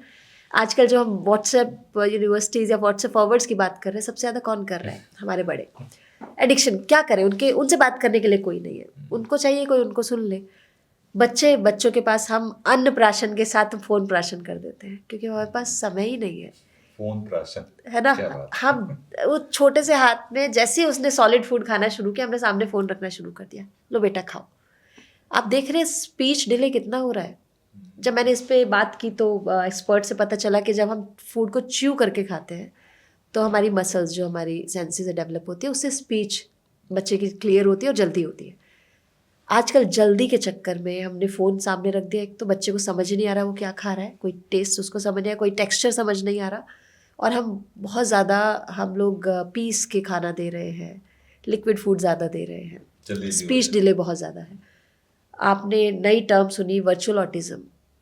कोई पेरेंट नहीं चाहेगा उसके बच्चे को ऑटिज़म हो, लेकिन हमने स्क्रीन दे दी और हमें यही नहीं पता कि अगर ये लंबे समय तक उसने देख ली एक छोटे बच्चे ने, तो वो वर्चुअली ऑटिस्टिक हो सकता है, और जिसके सिम्टम्स साइंस बिल्कुल वही है जो नॉर्मल ऑटिज़म चाइल्ड के। और अगर वो लंबे समय तक हमने उस पर ध्यान नहीं दिया तो वो कन्वर्ट हो सकता है। ये एक्सपर्ट्स का कहना है, मैंने एक्सपर्ट्स के साथ इस पे वीडियोस भी किए। तो ये अपने आप में कितना अलार्मिंग है। और जब मैंने इसके समझा तो मैंने अपने आसपास केसेस देखे। मेरे साथ एक कलीग काम करते थे, वो उनकी से जब बात हुई, उन्होंने पहले थोड़ा सा बताया कि मेरे बेटे को ऐसे इशू है। मैंने कहा ठीक है बात करते हैं, आपकी वाइफ से बात कराइएगा। बात कराई तो पता चला वो बच्चा उस समय 5 साल का था, आई थिंक अब इस बात को 1.5-2 साल हो गए हैं। और वो बच्चा शुरू से ही, जब से वो, वही मैं कह रही हूँ, जब से सॉलिड फूड खाने लगा वो फ़ोन देखता था। अब सिचुएशन ये है कि वो ना बात कर पाता है, वो टोटली ऑटिस्टिक बच्चे की तरह वो बिहेव कर रहा है। वो अगर आप उससे फ़ोन ले लेंगे तो वो ब्रीद करना छोड़ देता है, वो ब्रीद नहीं करेगा। तो कुछ सेकंड्स के बाद तो माँ को टेंशन हो जाएगी, अब ये ब्रीद ही नहीं कर रहा, तो कौन सी माँ अपने बच्चे को ऐसे देख पाएगी जो ब्रीद नहीं कर रहा। वो फटाफट फ़ोन दे देते हैं। अब उसका इलाज नहीं है। अगर आप एक्सपर्ट्स के पास जाएंगे तो वो अब कहेंगे कि वो उसको ऑटिज़म में ही उसको डायग्नोज करेंगे। अब आप कितनी थेरेपीज़ कराएंगे, कितना कुछ कराएंगे। ऐसे केसेस मैंने देखे। अभी रिसेंटली झांसी में एक फेस्टिवल लगा था, बुंदेलखंड लिट फेस्ट। वहाँ पर कनेक्टेड को 3 दिन तक अपने आप को रिप्रेजेंट करने का मौका मिला। हमें एक अलग स्टॉल मिली थी, वहाँ पर हम लोग इसी पे अवेयर कर रहे थे। उस दौरान एक कपल आया और वो हमें अपनी कॉन्टैक्ट डिटेल्स दे के गया, झांसी के ही थे। उनके बच्चे के साथ यही सिचुएशन थी, जो उन्होंने बताया कि ये बोलता नहीं है, वर्ड्स क्लियर नहीं है, ज़्यादा घुलता मिलता नहीं है। तो मैंने उनसे पहला ही सवाल किया, अच्छा वो मोबाइल देखता है? हाँ देखता है। हस्बैंड ने कहा 1-2 घंटा, तो वाइफ ने कहा नहीं 5-6 घंटा। तो मैंने कहा लगभग कितने समय से देख रहा है? तो उन्होंने बताया 3-3.5 साल हो चुके हैं। तो उस बच्चे में वो साइंस आ गए हैं। आप उसको आवाज़ लगाते रहिए, वो आपका नाम नहीं, वो अपने नाम पे रिस्पॉन्ड नहीं करेगा, उसको सिर्फ वही समझ में आ रहा है। और आप सोचिए कितना डेंजरस है। वो वन वे कम्युनिकेशन है, वो कलर्स चेंज होना। हम रील्स देखते हैं, अगर आप एक लंबे समय तक आपने 4-5 रील्स देख ली, फिर उसके बाद आपका ब्रेन थोड़ी काम कर रहा होता है, आप बस स्क्रॉल कर रहे होते हैं। तो वो आप उस छोटे से बच्चे के ब्रेन का सोचिए जो अभी डेवलप भी नहीं हुआ है, जब आप उसको एक राइम्स चला देते हैं, वो उसको नहीं पता सामने क्या हो रहा है, उसका ब्रेन बस उतना ही देख रहा है और ब्रेन काम करना बंद कर देगा, क्योंकि टू वे कम्युनिकेशन तो है ही नहीं, ब्रेन को कुछ करने को मिल ही नहीं रहा, तो कहाँ से करेगा। तो सोशल मीडिया ही असर डाल रहा है। बड़ों का तो आप देख ही रहे हैं, जिस तरह का हम देखते हैं जो कंटेंट आ रहा है, कैन यू से कि वो एक हेल्दी माइंड उसको क्रिएट कर रहा है। बस मैं इतना ही कहना चाहूँगी इस पर। उस कंटेंट को आप देखेंगे, हम एक ही घर में हम लोग क्यूबिकल्स में रह रहे हैं, सबके हाथ में फ़ोन है, सबकी अपनी लाइफ है। एक ही घर में एक सोफ़ा पे बैठ के भी आप तीन लोग बैठे हैं तो 3 अलग क्यूबिकल्स में बैठे हैं, एक दूसरे की बाउंड्री में आप एंटर नहीं कर सकते। कनेक्टेड के ज़रिए ऑफ कोर्स आपका प्रयास तो यही है कि जितने ज़्यादा लोगों तक पहुंचाया जा सके, अवेयरनेस क्रिएट किया जा सके और उनको उस दलदल से बाहर निकाला जा सके। पर कई बार ऐसा होता है कि लोग आपके पास आते हैं और एज एन इंडिविजुअल और as a group you fail, और वो इंसान नहीं निकल पाता है और कुछ बुरा ही हो जाता है। क्या ऐसी भी कुछ कहानियाँ हैं जब किसी ने कोई एक्सट्रीम स्टेप ले लिया हो आपके ग्रुप में से? हाँ, नहीं ऐसी नहीं कहूँगी, लेकिन हाँ एक केस है जो बीच में ही वो कहीं चली गई, मुझे नहीं पता, मुझे ट्रेस नहीं कर पा रहे हैं। एक बच्ची जो मैं नाम नहीं बताऊँगी, लेकिन लखनऊ से वो थी। बच्ची? हाँ, लड़की। एज अराउंड 23-24 रही होगी। सो वो किसी ने मुझे एक दिन मैसेज किया, सबसे पहले उसी ने मुझे एक मैसेज किया था कि मुझे आपसे बात करनी है। तो मैंने कहा ठीक है, हम शाम को बात करते हैं। मैं उस समय कहीं ऑफिस में थी शायद। पर कुछ समय बाद एक किसी जानकार का फ़ोन आया कि मेरी एक फ्रेंड है जो ऐसे ऐसे सुसाइडल है और मैं चाहती हूँ आप उससे बात करें। और उसने मुझे एक नंबर दिया, लेकिन आप ये मत बताइएगा कि हमने दिया है। लेकिन उसने कुछ चीज़ें बताई कि उसके साथ पास्ट में हॉस्पिटल में ट्रीटमेंट के दौरान उसका रेप हुआ था और उसके बाद से पेरेंट्स ने भी अबंडन कर दिया था, जबकि वो बहुत वेल टू डू फैमिली से थी। तो वो उसके कारण अब उसको पैनिक अटैक्स आते थे, वो सुसाइडल हो गई थी। दो शी वॉज वर्किंग, वो बीच बीच में काम करके सर्वाइवल की कोशिश करती रहती थी और बहुत ब्रिलियंट लड़की। और जब मैंने रियलाइज़ किया कि ये दोनों लगभग सेम हैं, तो एटलीस्ट मेरे पास केस था, लेकिन मैंने उसको ये नहीं बताया कि वही है। मैंने उससे बातचीत करनी जब ग्रेजुअली शुरू की, और ये भी आया उसमें होते होते वो मेरे साथ थोड़ा सा अटैच हो गई थी। जब भी वो सुसाइड, उसने काफ़ी बार सुसाइड अटेम्प्ट किया, जब वो भी वो अटेम्प्ट करती, वो मुझे वीडियो कॉल करती थी, या वो जब भी लो फील करती वो मुझे वीडियो कॉल करती थी। सो मेरे लिए बहुत चैलेंजिंग होता था, एक तरफ उसको इमीडिएट वीडियो कॉल पे लेना और दूसरी तरफ से पुलिस को या उसके सर्कल को इन्फॉर्म करना। मेरे पास उसका कोई एड्रेस नहीं था, तो लेकिन मेरी जिम्मेदारी भी है, क्योंकि मैं एक्सपर्ट नहीं हूँ, मैं कहीं से भी अथॉरिटी नहीं हूँ, तो मैं इमीडिएट पुलिस को या उसकी फैमिली जो भी उसके पास थे उनको इन्फॉर्म करना मेरी जिम्मेदारी थी। लेकिन उतनी देर तक, जब तक उसने मान लीजिए रूम अंदर से बंद किया हुआ है, बाहर से गेट तोड़ा जा रहा है उस तक पहुंचने के लिए, उतनी देर तक वो वीडियो कॉल पे मेरे साथ रहती थी। सो ये मेरी फैमिली भी जानती थी, मेरे हस्बैंड तो देखते थे। कभी कभी उसका मुझ पर बहुत बुरा असर आता था। ये रात के 2 बजे भी हो सकता था, ये रात के 1:30 बजे भी हो सकता था। उतनी देर उसको होल्ड करना, या कभी कभी ऐसा और उसने कुछ कर लिया है, उसने कुछ खा लिया है और वो अब उसकी आइज़ बंद हो रही हैं, तो मुझे उतनी देर उसको एक कन्विंस करके रखना है कि नहीं तुम्हें सोना नहीं है। तब तक उसके पास हेल्प पहुंच गई, फिर वो हॉस्पिटलाइज है, नर्सेज उसको ट्रीटमेंट देने की कोशिश कर रही है, लेकिन वो कंट्रोल में नहीं आ रही, तो फिर वहाँ से मेरे पास वीडियो कॉल आता था। तो ये एक ऐसा केस था जिसने मुझे अभी तक सबसे ज़्यादा बहुत वो किया। फिर अचानक से वो बच्ची कहीं वो हो गई और कोई कांटेक्ट ना उसके साथ के किसी पर्सन का मिला। मैं आज तक बहुत कोशिश की बट मुझे नहीं मिल पाई। तो ये मुझे कभी कभी लगता है, लेकिन हाँ वहाँ से एक लेसन मैंने ज़रूर सीखा। उसका मेरे ऊपर इतना असर आया कि मैं बहुत उसमें हो गई थी। मुझे याद है कि हमारी फैमिली 8 साल बाद एक फैमिली ट्रिप पे जा रही थी, और उससे कुछ मेरे ख्याल 8-9 घंटे पहले उसका कॉल आता है इसी तरह का। और मैं अपने हस्बैंड से कह रही यार आप लोग चले जाओ, मैं कैंसिल कर देती। क्या होता है कि आप किसी केस में कितना, क्योंकि आप एक्सपर्ट नहीं हैं, मैं एक्सपर्ट नहीं थी, तो मुझे नहीं पता कैसे डील करना है। अब आप इमेजिन करिए हर एक्सपर्ट अगर हर केस के साथ इतना इमोशनल हो जाएगा तो वो कैसे काम करेगा। वहाँ से मैंने ये सीखा, क्योंकि मैं एक स्पॉन्ज की तरह सब कुछ एब्जॉर्ब कर रही थी, तो कहीं ना कहीं मेरी एनर्जी भी लो जा रही है, मैं भी कहीं ना कहीं फिर से डिप्रेशन है उसमें जा रही होंगी। तो उस समय पे मेरे ग्रुप से जो एक्सपर्ट्स थे, जब मैंने उनसे बात की, उन्होंने मुझे समझाया कि अगर तुम इस फील्ड में काम करना चाहती हो तो तुम्हें ऐसे ही करना पड़ेगा, तुम स्पॉन्ज नहीं बन सकती हो, तुम वहाँ पर जो वैलिड है, जो ज़रूरी है, बस उतना करो, उसके बाद तुम्हें साइड होना पड़ेगा। अदरवाइज तुम काम नहीं कर पाओगी, तुम हेल्प नहीं कर पाओगी, जैसे डॉक्टर्स करते हैं, जैसे साइकेट्रिस्ट करते हैं, साइकोलॉजिस्ट करते हैं, तभी आप उनको जेन्युइन हेल्प कर पाएंगे। वही रीज़न है कि वहाँ से फिर मैंने डिसाइड किया, मैं खुद भी एमए साइकोलॉजी अभी परस्यू कर रही हूँ। जी, और आपने बताया था जी, जैसा और कि मैं बिल्कुल हर चीज़ को अब उसी तरह से करना चाहती हूँ जैसा वो होना चाहिए। अगर कोई सुसाइडल केस आता है तो मेरी पहली कॉल हमेशा पुलिस को जाती है, या मैं उन्हें इन्फॉर्म करती हूँ, उनकी फैमिली को इन्फॉर्म करती हूँ, क्योंकि वो ज़रूरी है।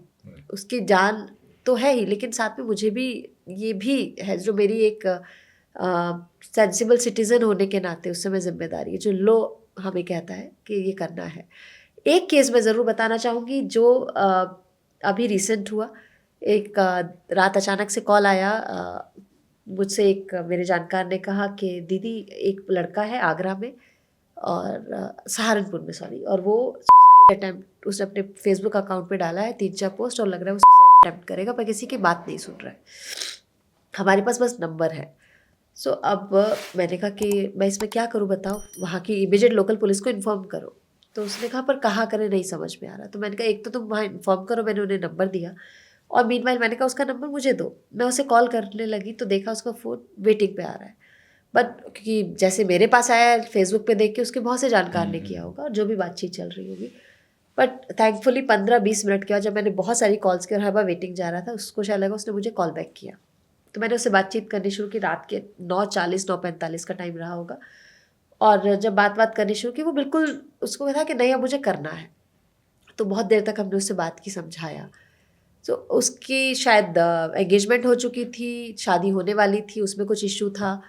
तो उसको यही हमें बहुत देर तक मुझे समझाना पड़ा कि जो भी है, किसी भी रिश्ता जो अभी शुरू ही नहीं हुआ उसके लिए खुद को ख़त्म करना कोई लॉजिक नहीं है। वैसे भी मैं ये मैसेज भी आज भी देती हूँ, हम लोग ग्रे डिवोर्स देखते हैं इतने बढ़ रहे हैं, रिश्ते में ख़त्म होने से बेहतर रिश्ते का ख़त्म होना है ना, क्योंकि आप बाहर रह के आप पता नहीं कितनों और को भी नुकसान पहुँचाएंगे। तो थैंकफुली उस बच्चे ने बात सुनी, और उसने मुझसे प्रॉमिस किया कि आप कहाँ रहती हैं, मैं आपसे मिलने आऊँगा। उसके लिए तो मैंने कहा तुम्हें ज़िंदा रहना पड़ेगा भाई।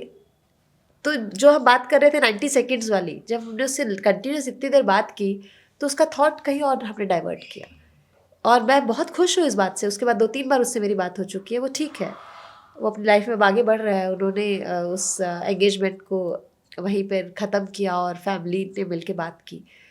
तो ये भी केसेस आते हैं, और ऐसे बहुत सारे ऐसे केसेस हैं जो पॉजिटिव उसमें कन्वर्ट हुए, वो मुझे खुशी देते हैं। वही मेरा पुश है कि अब इसको आगे बढ़ाना है। तो बहुत जल्दी हम लोगों की एक मोबाइल ऐप आ रही है, जिसमें पूरे इंडिया भर के मेंटल हेल्थ प्रोफेशनल्स को हम उसमें ऑनबोर्ड लेना चाहते हैं। इनफैक्ट आपने बताया आप मेंटल हेल्थ फील्ड में काम करते हैं, तो मैं आज यहीं पर आपसे कहना चाहूँगी कि हमें बहुत खुशी होगी अगर आप कनेक्टेड का हिस्सा बनेंगे। मैं जी। एक्सपर्ट तो नहीं हूँ, मैं बात करता हूँ बस, और अपने अनुभव शेयर करता हूँ, ताकि उससे अगर किसी को बेनिफिट हो जाए, और वो अनुभव मुझे बड़ी खुशी होगी कि मैं आपके प्लेटफॉर्म पर शेयर करूँ जी। और लोगों से बात करूँ। अगर कोई उस दौर से गुजर रहा है तो क्या नहीं करना चाहिए, एटलीस्ट ये मैं उसको बता सकूँगा। तो मैं बहुत खुश होऊंगा। एक आखिरी सवाल मैं पूछना चाहूँगा। मिसेस करके एक फिल्म आई थी, बड़ी प्यारी फिल्म थी, और उसने बहुत सारी सच्चाइयों को भी उजागर किया कि सपनों का मरना किस तरह से इंसान को हाशिए पर ढकेल सकता है। ऐसे भी केसेस आते हैं आपके? बिल्कुल, मिसेज़ की जो आप बात कर रहे हैं, ये तो फ़िल्म ने आके कुछ बातें उठा दी, लेकिन इस तरह के केसेज़ या इस तरह की बातें हम अक्सर हमारे ग्रुप में या कम्युनिटीज़ में हम लोग देखते रहते हैं। एक चीज़ बताती हूँ, सोशल मीडिया जो है ना, कहीं न कहीं फ़ीमेल्स के लिए एक वेंट आउट ज़ोन भी लेकर आई है। मैं ऐसे बहुत सारे ग्रुप्स की मेंबर हूँ जहाँ पर फ़ीमेल्स एक साथ हैं। लाखों की नंबर्स में वो मेंबर्स हैं, और वहाँ पर रात 10 साढ़े 10 के बाद जनरली आप देखेंगे बहुत सारी फीमेल्स अपनी चीज़ें शेयर करती हैं। क्यों? वो उनका मी टाइम होता है, जब दिन भर की उससे वो निकल के वहाँ पर सिंगल मदर्स हैं, ऐसी फीमेल्स जो डिवोर्स लेना चाह रही हैं, टॉक्सिक रिलेशनशिप में हैं, उनको नहीं समझ में आ रहा आगे क्या वे आउट है, वो सब कुछ वहाँ शेयर करती हैं, क्योंकि वहाँ उनको पता है कि वो कोई जज नहीं करेगा। जजमेंट का डर होता है तो एनोनिमस भी आप कर सकते हैं, तो वो भी एक उनको वहाँ छूट। तो ऐसे ही उसमें एक केस आया था जो मैं पढ़ रही थी और मैं हिल गई थी। उससे पहले मिसेज़ मेरे लिए एक मूवी की तरह ही था, बट उसमें एक लेडी ने डाला कि मेरी कहानी कहीं न कहीं बिल्कुल, जब मैंने मिसेज़ देखी तो बिल्कुल वैसी ही थी, और जो लेडी उसमें थी वो डॉक्टर है, उसने डॉक्टरी की पढ़ाई की, शादी भी एक डॉक्टर से हुई, लेकिन शादी होते ही सबसे पहले उनकी प्रैक्टिस बंद करवाई गई और उनकी लाइफ बिल्कुल वही हो गई जो आप मिसेस फिल्म में देख रहे थे। बिल्कुल वैसे ही करते हुए एक अच्छी खासी एक डॉक्टर महिला एक नॉर्मल हाउसवाइफ में कन्वर्ट हो गई, जिसकी लाइफ अगर स्मूथ होती, सब अच्छे से होता, शायद वो फिर भी एक्सेप्ट कर लेती, बट बहुत सारी चीज़ें उसमें रही जो वो नहीं सहन कर पा रही थी। अब बच्चे भी बड़े हो गए थे, लेकिन उस समय पे जब वो ये पोस्ट लिख रही थी, वो हॉस्पिटल में आईसीयू से बाहर आई थी। सो उनका ये कहना था कि अब मैं समझ नहीं पा रही हूँ कि अब मैं आगे क्या करूँ, मुझे क्या स्टेप लेना चाहिए। फिल्म में तो एक्ट्रेस वो सीवर का पानी या वो नल का पानी फेंक के चली गई और उसने कुछ सेकंड्स में ही आपने कहानी का एंड कर दिया, बट रियल लाइफ में ये नहीं होता। तो बहुत सारे ऐसे केसेस हैं, हर दिन वहाँ पर ऐसे ही आते हैं। ऐसे ऐसे लोग जिनके घरों में शायद सैलरीज इतनी है, जितनी हम लोगों की सैलरीज होंगी उतना वो शायद घर का हाउस रेंट पे कर रहे हैं, लेकिन वहाँ पर वो फीमेल 100 रुपीज़ के लिए भी डिपेंडेंट है। ऐसे केसेस आते हैं। हम लोग कनेक्टेड में एक कोविड के दौरान वर्चुअल कॉफ़ी डेट करते थे कि कुछ नहीं, आप आइए अपने अपने घर से टी कॉफ़ी का कप लीजिए, आइए जूम कॉल पे बैठ के बात करेंगे और जो भी आप शेयर करना चाहते हैं आप करिए। अब वहाँ पर कोई आपको जज तो करेगा नहीं, मैं किसी को नहीं जानती हूँ। मुझे याद है एक फ़ीमेल आई थी और उनका कुछ इसी तरह का केस था और वो बहुत रोई, रोते रोते उन्होंने अपनी जब कहानी बताई। उस दिन अराउंड 42 लोग थे जो जूम कॉल में थे और उन्होंने बहुत लंबा, आधे घंटे से ज़्यादा हो गया था उन्हें अपनी कहानी शेयर करते हुए रोते हुए, पर किसी ने भी उस जूम कॉल को क्विट नहीं किया, ना ही किसी ने कोई डिस्टर्बेंस की। वो बैठ के बस उन्हें सुन रहे थे और उस समय उस लेडी के लिए उससे ज़्यादा कुछ नहीं ज़रूरी था, उनको बस उतना ही चाहिए था, क्योंकि शायद सालों से वो अपनी बात कहीं कह ही नहीं पाई थी। और उनको उस दिन उन्होंने एंड में कहा कि अब मैं इससे निकलूंगी, क्योंकि जो मैं आपसे बात कर रही थी अब तक वो यहाँ था, अब उसको ये विश्वास मिला था कि मैं कहीं तो बोल सकती हूँ। ऐसे भी लोग इस दुनिया में एग्जिस्ट करते हैं जो या तो इससे बाहर आए हैं या इससे बाहर निकलने में हेल्प करेंगे, लेकिन पहला स्टेप तो मुझे ही लेना है। तो ये जो आप बात कर रहे हैं, मिसेज भरी हुई हैं आपके आसपास, बस वो आखिरी स्टेप वो कैसे लेंगी, वो फिल्मी नहीं हो सकता, वो रियल लाइफ वाला ही होगा। तो जब भी कोई बात करता है कि वो डिवोर्स लेना चाहता है, तो मैं हमेशा ये कहती हूँ, ये वो थप्पड़ फिल्म या मिसेस जैसा नहीं हो सकता कि आप उठ के चल दिए। मैं हमेशा उन्हें कहती हूँ कि पहले आप ये देखिए कि आपके डॉक्यूमेंट्स कहाँ हैं। मैं बार बार ये बात, मैं कभी इस पर रील्स भी बना चुकी हूँ। ज़्यादातर महिलाएं शादी होते ही, बहुत सारी महिलाओं को यही नहीं पता कि उनके एजुकेशनल सर्टिफिकेट्स, डॉक्यूमेंट्स कहाँ रखे हैं। सबसे बड़ी ताकत तो वही है ना, अगर आपको एक नई लाइफ शुरू करनी है, वही है, नहीं पता होता कहाँ है। ये तो वैसे ही हो गया कि आप बाहर गए नौकरी करने, आपका पासपोर्ट जब्त हो गया। तो जब फीमेल्स डिवोर्स के बाद अचानक से उस घर से कभी कभी निकलती हैं, दोबारा वो डॉक्यूमेंट्स वहाँ से लाना उनके लिए पॉसिबल नहीं हो पाता। एक लंबी लड़ाई होती है। फाइनेंशियल सिक्योरिटी, आज भी ऐसी फीमेल्स हैं जो वर्किंग है लेकिन उनके हस्बैंड के साथ जॉइंट अकाउंट है। जब तक उन्हें रियलाइज़ होता है तब तक उनका अकाउंट खाली मिलता है उन्हें। ये केसेस आज भी हैं। तो फीमेल्स को मैं बार बार कहूँगी, प्लीज़ फाइनेंशियली अवेयर होइए, लिटरेट होइए। आपके अकाउंट्स या आपकी पॉलिसीज़ क्या हैं, आपके क्या डॉक्यूमेंट्स हैं, उसको सबसे पहले ध्यान दीजिए। उस घर से निकलना है, डिसाइड कर लीजिए, पर इक्विप्ड हो जाइए। पहले आपको पता होना चाहिए कि वे आउट क्या है, कहाँ जाना है, आपके राइट्स हैं, आप लीगली आप समझने की पहले कोशिश कीजिए, फिर निकलिए वहाँ से। क्योंकि लाइफ मूवी, मेरा ये मानना है, लाइफ मूवी की तरह कभी नहीं हो सकती। आपको उसको प्रैक्टिकली एक ऐसे ही लेके चलना पड़ेगा। तो वहाँ पर आपके आसपास लोग हैं जो आपकी हेल्प करेंगे, जेन्युइनली करेंगे। मुझे मिली है, बहुत हेल्प मिली है। एक टाइम था मैं बिल्कुल अकेली थी, 2-2 3-3 महीने अपने घर से नहीं निकलती थी, और आज की डेट है कि मेरे पास समय नहीं है। तो जब मैंने ये डिसाइड किया कि मेरी लाइफ को मुझे बदलना है, तो पूरी यूनिवर्स लग जाती। तो आपके पास सब है, आपको बस डिसाइड करना है। मैंने अभी जो फिल्म करी छावा, उसमें है ना एक लाइन की, मन के जीते जीत, मन के हारे हार, एंड एज दे से in English, it's all in the head. बिल्कुल। और मेंटल हेल्थ से निकलना है एक्चुअली बड़ा ही सिंपल सा प्रोसेस। एक चाहिए बोलने वाला और एक चाहिए सुनने वाला, और ये दोनों ही सबसे मुश्किल चीज़ें हैं करने के लिए प्रैक्टिकली। बिल्कुल। आज की बातचीत का लब्बो लुभाव जो आपने शब्द यूज़ किया बड़ा अच्छा लगा, बहुत दिनों बाद सुना ये शब्द, कि रिश्तों में ख़त्म होने से अच्छा है रिश्तों का ख़त्म हो जाना। और कोई भी समस्या इतनी बड़ी नहीं होती कि उसके लिए आप खुद को ख़त्म कर लें। और ये बात एक इंटरव्यू लेने वाला या इंटरव्यू देने वाले नहीं कह रहे हैं, दो ये बात mental दो health। सर्वाइवर्स कह रहे हैं। हम तो वहाँ पहुँच गए थे और ईश्वर की दया है कि वापस आ गए। तो कोई भी चीज़ इतनी बड़ी नहीं हो सकती कि उसके लिए जान दी जाए।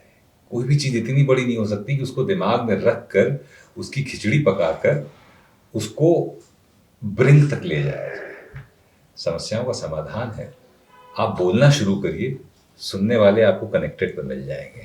जी, तो जाते जाते connected minds wellness private limited है ये, और कनेक्टेड माइंड्स के नाम से बहुत जल्दी हमारी मोबाइल ऐप आ रही है। मैं आप सबसे कहना चाहूँगी, खासकर जो मेंटल हेल्थ प्रोफेशनल्स हमें सुन रहे हैं या जो भी लोग सुन रहे हैं और उनके टच में जो मेंटल हेल्थ प्रोफेशनल्स हैं, प्लीज़ आप उनसे कहिए कि वो हमारी इस ऐप का हिस्सा बने, वो ऑन बोर्ड आए। मैं सबको इनवाइट करती हूँ, क्योंकि ये लड़ाई हम सबको मिलके लड़नी है। मेंटल हेल्थ एक ऐसा है, जब हम एक हाथ से हाथ दूसरे का थामेंगे तभी इससे बाहर निकल पाएंगे, और कोई नहीं बचने वाला है इससे। और बचना है तो फिर सबको एक साथ आना होगा, यही है। तो कनेक्ट तो होना पड़ेगा। तो कनेक्टेड, जब भी लो फील करें, कनेक्टेड ऐप डाउनलोड कर लें, ऋतु जी से संपर्क स्थापित करें, और फिर कनेक्टेड पे बहुत जल्द आप मुझे भी पाएंगे। तो आप मुझसे भी मेरी कहानी सुन सकते अरे हैं, वाह, मेरे एक्सपीरियंसेस ले सकते हैं। ऋतु भारद्वाज जी, थैंक यू सो मच, इतना दिल खोल के बात करने के लिए और इतनी अवेयरनेस फैलाने के लिए।